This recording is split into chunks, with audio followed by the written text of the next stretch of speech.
ఉద్యోగం కోసం చూస్తున్నారా? ఓం శక్తి ప్రైవేట్ లిమిటెడ్ కంపెనీలో మార్కెటింగ్ జాబ్స్ 20,000 నుంచి 30,000 వరకు జీతం ఉంటుంది. సంప్రదించండి.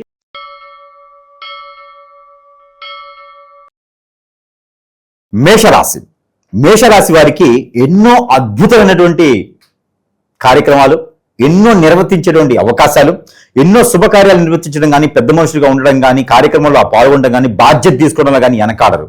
అలాంటి వ్యక్తిత్వం, ఎవరికైనా సహాయం చేయాలన్నా కూడా వెనక్కి తిరిగి ఆలోచించకుండా సహాయం చేసే తత్వం, ఎవరికి ఎక్కడి వరకు సహాయం కావాలన్నా కూడా కాదు, తోడు కావాలన్నా కూడా వచ్చేటువంటి తత్వం, గుణం, అలాంటి వ్యక్తిత్వం, మరిలా కూడా ఆశించిన తత్వం ఉంటుంది. ఎవరికైనా సహాయం చేయగల వ్యక్తిత్వం ఉంటుంది.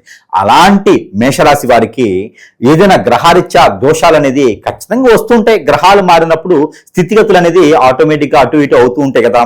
దాని తగ్గట్టు పరిహారం ఏమిటంటే నవగ్రహాలకి, నవధాన్యాలకి దానం చేయటం, నవగ్రహాలు దానం చేసుకోవడం. అలానే ఆవు నెయ్యితో గురువారం రోజున రావి చెట్టు కింద మట్టి ప్రమిదలో 2 ఒత్తులేసి దీపారాయణ చేయటం. అలానే శనివారం రోజున శనీశ్వరుడికి తైలాభిషేకం చేసుకోవటం. అలానే మేకలకి, గొర్రెలకి దానా పెట్టడం. ఎక్కడైనా సరే ఆవులకి గోధుమ రొట్టెలు తినిపియటం, దానా పెట్టడం. వినాయక స్వామి వారికి గరిక బిల్ల పెట్టడం. ఇలాంటి ఏదైనా చేస్తూ ఉంటే గ్రహరీత్య దోషాలు, ప్రకృతి నుంచి దోషాలు, కాలసర్ప దోషం, నాగదోషం, కుజ దోషం, కళత్ర దోషాలు, బుధ దోషాలు, గురు దోషాలు ఏమైనా ఉంటే అవన్నీ కూడా కొంతమేర ఉపశమనం పొందుతుంది. కానీ ఎప్పుడైనా ఒకసారి దర్శనం చేసుకోకుండా, దానాలు చేసుకోకుండా, ఇలాంటి పూజలు, హోమాలు చేసుకుంటూ ఉంటారా? ఎవరైనా ఉండరు. ఏదో ఒకటైతే మేషరాశి వారికి ఇంకా ఎక్కువ చేస్తుంటారండి. మేషరాశి వారు చేయలేని పరిహారమే ఉండదు. అన్ని గుళ్ళకు వెళ్తుంటారు, అన్ని రకాల పరిహారాలు, మొక్కుబళ్ళు తీర్చుకుంటూనే ఉంటారు ఎప్పటికీను. కానీ మనల్ని పట్టి పీడిస్తున్నటువంటిది ఏంటంటే మనకు ఆల్రెడీ మంచితనం ఉంటుంది, ఎదుటి వారికి సహాయం చేసే గుణం ఉంటుంది, నలుగురిలో మంచి పేరు ప్రఖ్యాతి ఉంటుంది, అందరి నోళ్ళలో నానుతూ ఉంటారు. మీకు నరదిష్టి, నరఘోష, శత్రుభయం కొంచెం ఎక్కువగానే ఉంటాయి కదా. మరి అలాంటి నరదిష్టి, నరఘోష వలన ఎన్నో రకాల పనులు అనుకుంటుంటే ముందుకెళ్ళు. ఆరోగ్య ప్రకారంగా బాగోదు, ఆరోగ్య పరీక్షలు చేయించుకుంటే ఏదో అనుకుంటారు.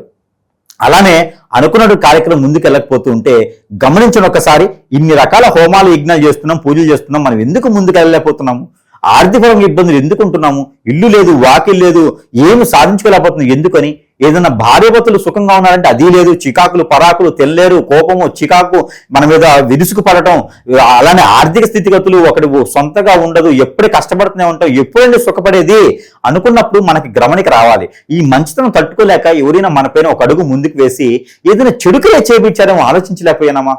ఇలాంటి చెడు క్రియలు ఏమైనా జరిగించినేమో, ఎక్కడైనా మనకి సంప్రదించితే గనక ఆ చెడు క్రియలు ఏమైనా జరిగినాయేమో గమనించుకుంటే దానికి పరిష్కార మార్గం అనేది ఖచ్చితంగా మనము సూచించవచ్చు. అలానే ఈ యొక్క మేషరాశి వారు ఎప్పుడైనా సరే తులసి ఆకు, తులసి కొమ్మ, దానిమ్మాకు లేదా దానిమ్మ కొమ్మ, అలానే ఈ యొక్క ఇది చూసారా మనకి మామిడి ఆకు, మామిడి కొమ్మ, అలానే చింతాకు, చింత కొమ్మ, మునగాకు, మునగ కొమ్మ, ఇందులో మీకు ఏది దొరికితే అది తీసుకొని, లేదా వేపాకు, వేప కొమ్మ తీసుకొని వాటి వెనకమాలన పేరు రాయాలి.